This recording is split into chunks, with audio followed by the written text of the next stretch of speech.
Bueno, se lo habíamos contado antes de la pausa, el anuncio de la candidatura presidencial del exministro Francisco Vidal. Han surgido un sinfín de reacciones, sobre todo en la propia oposición.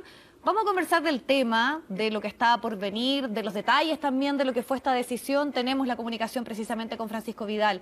¿Qué tal, cómo está? Buenas tardes.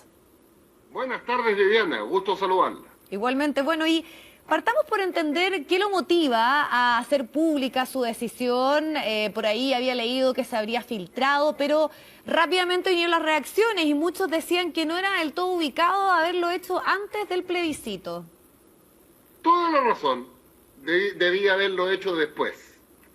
Sin embargo, estimé prudente ayer llamar a todos los presidentes regionales, a la mayoría de los diputados de mi partido, porque me pareció correcto informarle que esto lo iba a hacer la semana posterior al plebiscito, y uno de ellos habló con usted. ¿Qué quiere que le haga?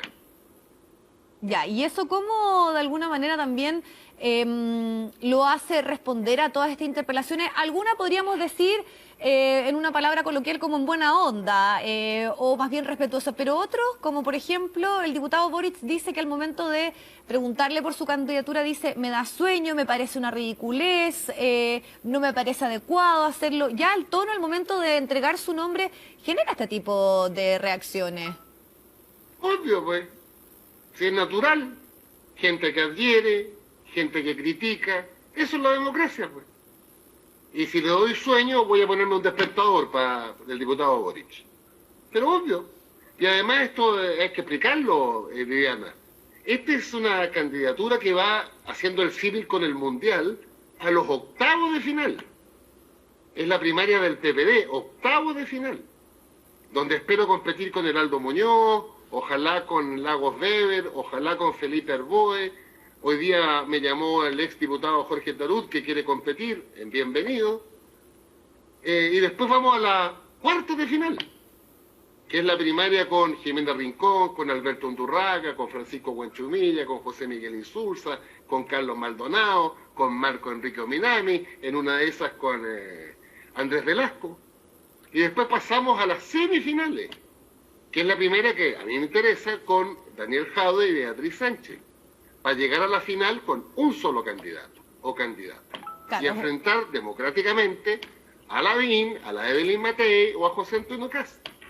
Eso es lo más democrático y transparente. Claro, ya que usted nombra a Joaquín Lavín y da detalles de este proceso amplio, extenso y además con hartos nombres que están resonando, ¿qué le parece que se le asemeje a la figura de Joaquín Lavín? Bueno, sabemos que los dos han sido panelistas, antes que muchos también políticos que por estos días ahí también están ocupando espacio en los matinales, y se le asocie a un estilo muy mediático, muy cosista, que en algún momento también generó harta discusión de la profundidad respecto a los planteamientos políticos, y también vuelvo a citar ahí a quien ha sido un poco más duro hasta ahora al momento de argumentar qué le parece su candidatura, que fue el propio diputado Boric, diciendo que en el fondo usted es un símil a Joaquín Lavín.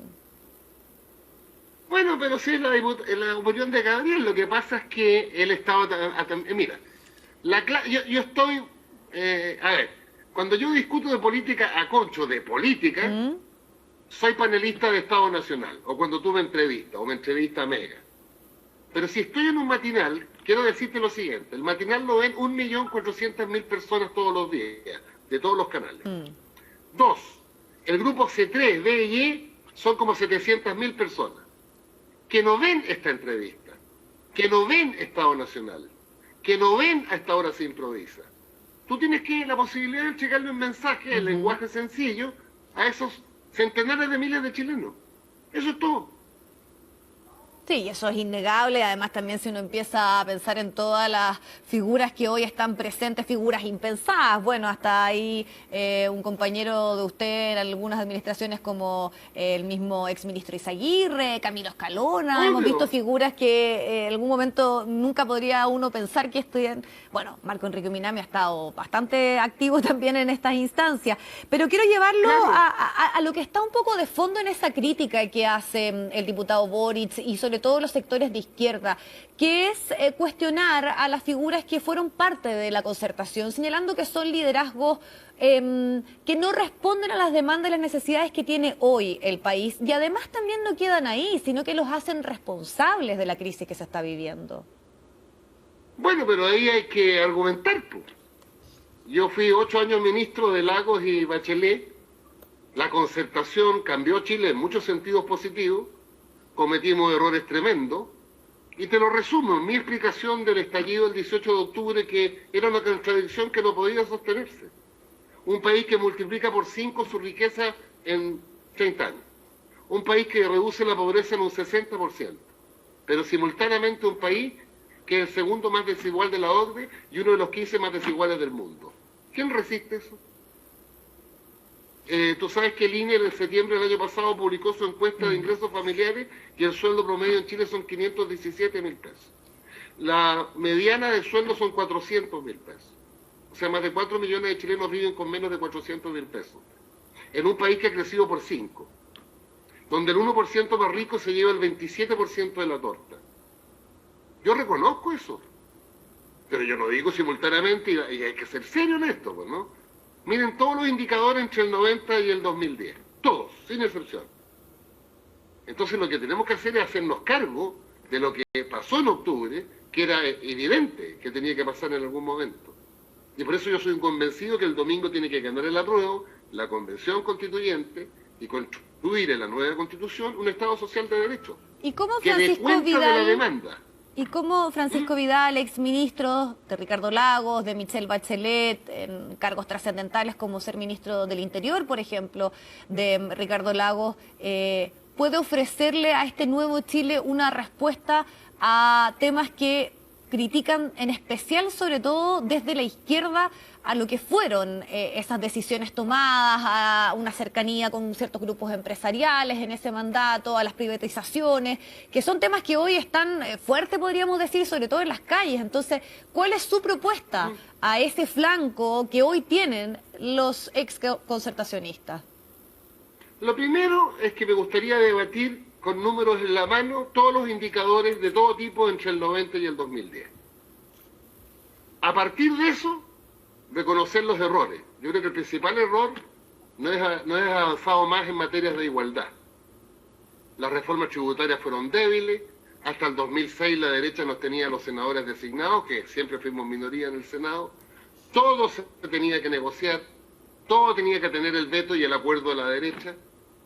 Pero mira, la propia Bachelet 2, la gran transformación, un programa transformador, la nueva mayoría, la inclusión en ella, para mí imprescindible, del Partido Comunista y de otras fuerzas de izquierda. Y mira lo que terminamos, con una derrota producto de que un programa transformador tenía una conducción sectorial, no Bachelet, que no estaba convencida de ese programa. De todo eso tenemos que aprender. Y la fórmula de reconectarte con la sociedad es hacerse cargo de las demandas más esenciales, hiperestudiadas de la sociedad chilena. Respeto, igualdad de trato. Y lo que tú tienes que construir gradualmente en una reforma constitucional, la nueva constitución, es un Estado social de derecho. Chile está en condiciones de un pacto social y tributario que permita priorizar 5 derechos: salud, educación, vivienda, trabajo decente y pensiones. Esos son los titulares. Después tienes que bajar a las políticas públicas. Si tú quieres garantizar una salud mejor, tienes que tener un seguro único de salud. Un aumento sustantivo del per cápita de la atención municipal. Nos faltan unos 100 o 120 CEFAM. Seguir la construcción de infraestructura hospitalaria a 20 hospitales de distinto tipo por gobierno. Si quieres tener derecho al trabajo digno, como dice, o decente, como dice la OIT, muy bueno, tú no puedes seguir teniendo un 20% de los trabajadores sindicalizados. No puedes seguir teniendo un 8% de los trabajadores que negocian sus condiciones de trabajo y su salario colectivamente, solo un 8%.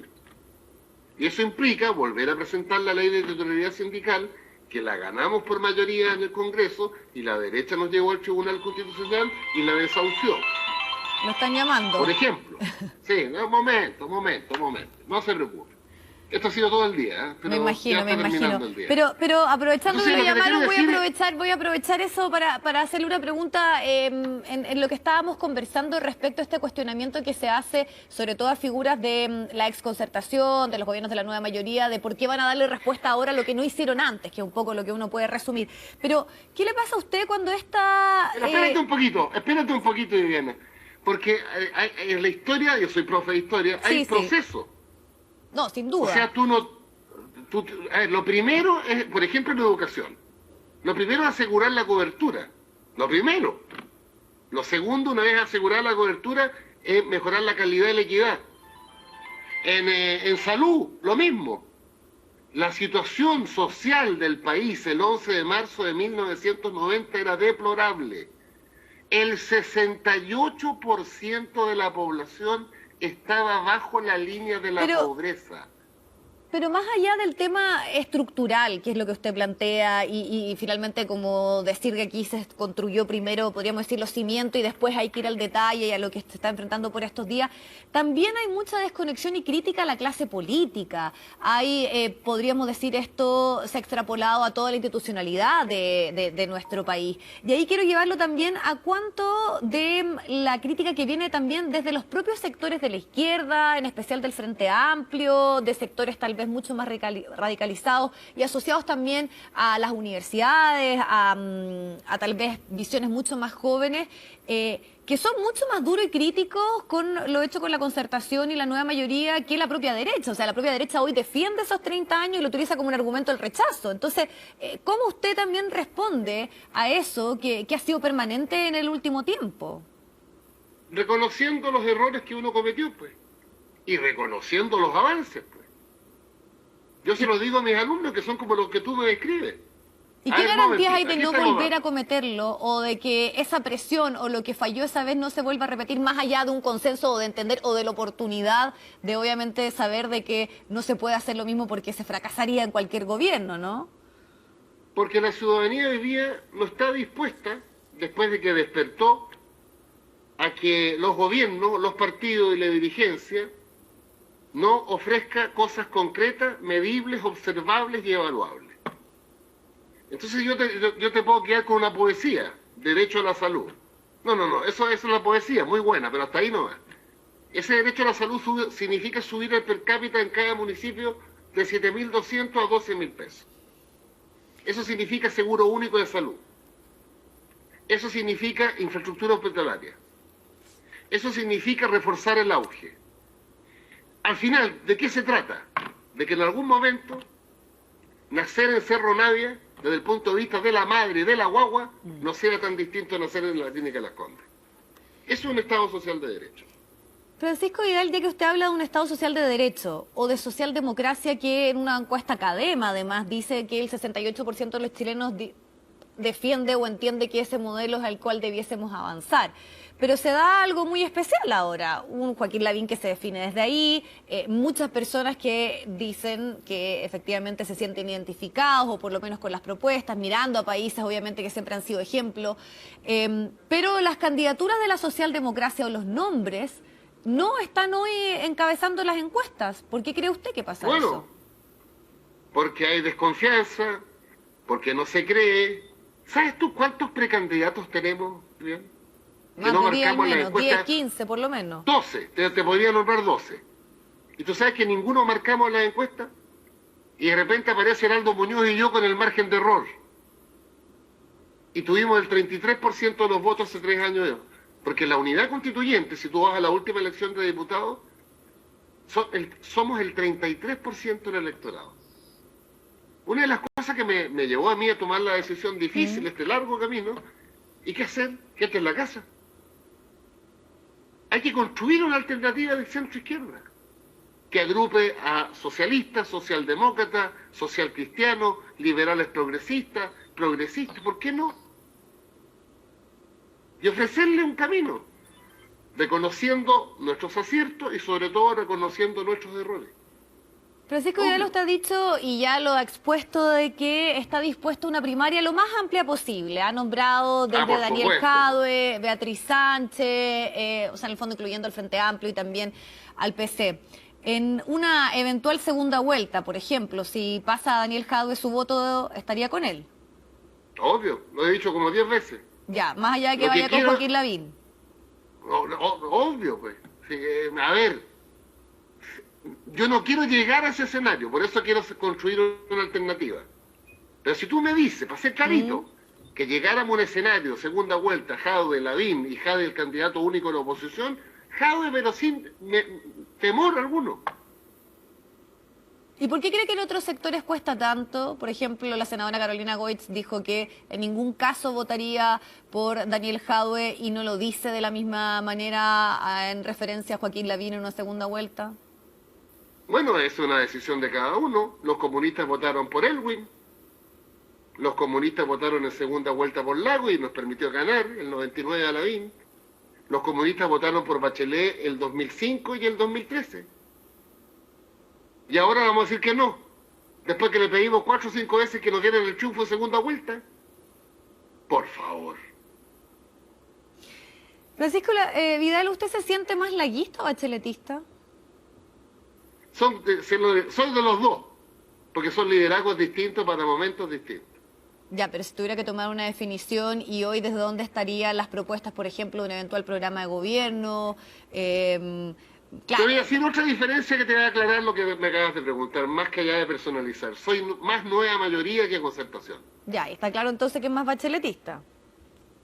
Bueno, más nueva mayoría que concertación, no obstante que fui ministro de la concertación. Bueno, y para finalizar, está toda la expectativa puesta en el 25 de octubre para que hablemos del plebiscito y ahí está la duda también de qué viene después. Estos procesos son largos, usted profesor de historia sabe.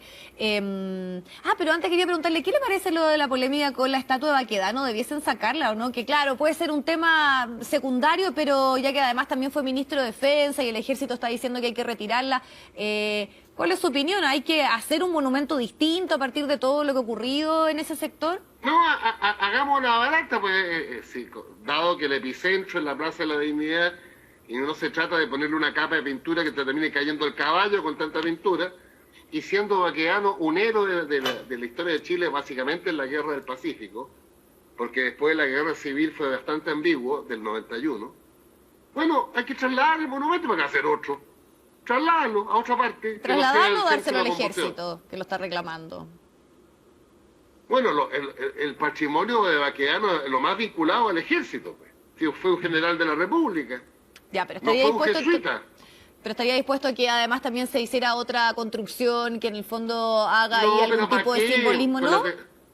No, con la tecnología de hoy día tú trasladas el monumento completo a un lugar que puede estar cerca del cuartel general del ejército. Pero la clave en la historia es que los símbolos son importantes. Pues. ¿Y ese simbolismo también debiese incluir el cambio de nombre a la Plaza Italia como Plaza de la Dignidad? Bueno, se mandó muchísimo también eso. Yo creo que sería un signo de los tiempos colocarle Plaza de la Dignidad.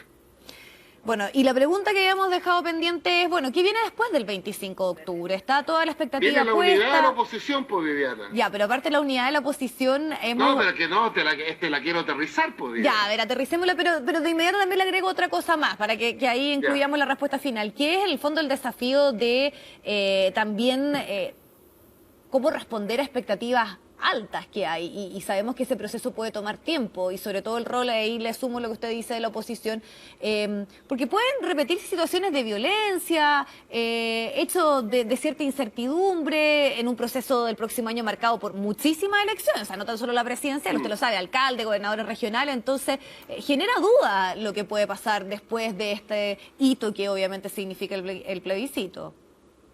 No generemos dudas, pues generemos certeza. Vaya a votar tranquilo, seguro, con su mascarilla, su lápiz azul. Vote como corresponde. Yo respeto, apruebo y rechazo. Yo estoy por el apruebo de la Convención Constituyente. Y el lunes 26, espero ganar, que ganemos, hay que construir la lista única de constituyentes para la Convención Constituyente que se elige el 11 de abril. Ahí tienes la prueba de fuego de la oposición.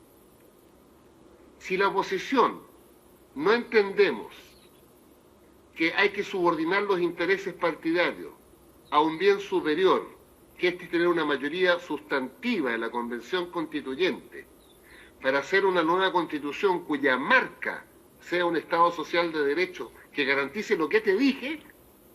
Si no logramos eso, quiere decir que le vamos a dar una bofetada a los millones de chilenos y chilenas que el domingo van a votar a prueba. Ellos lo único que claman es unidad. Y los partidos políticos, en el desprestigio que estamos, sería una oportunidad de reencontrarnos con esos millones, entendiendo que lo que prima es el interés superior del país y no el interés de los partidos. Claro, muchos dicen que eso no se puede llevar un cálculo, por ejemplo, de cuántos constituyentes saquen, asociarlo a un éxito desde distintos sectores políticos. Francisco Vidal, ahora candidato presidencial, le agradecemos el tiempo. Bueno, vamos a ver qué pasa en la interna, pero por lo menos ya en la intención y en el anuncio y en oficializarlo podemos llamarlo de esta manera. Que esté muy